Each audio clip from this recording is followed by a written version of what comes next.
What a hell of a weekend we had here. You know, we came here on Saturday and we did all testing, and every time we went out we had problems after problems.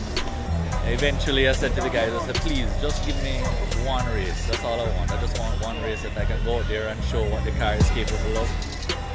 After the first race we noticed that the manifold had broken, and I said, listen, do we have another one? I said, yes. How long is it going to take? Well, it's going to take a couple of hours. I said, put it on, get the car ready. Let's make the last race. Let's put on a show. And we got the car ready, and boy, I tell you, I'm just so glad that everybody was able to get a little glimpse of what's to come. And I think 2019 is going to be our year. The car is actually going to head off and go back to check, and they're going to make sure they run through the car 100%, so that next year now we have a perfect car. And 876 Street, you guys know what you're doing.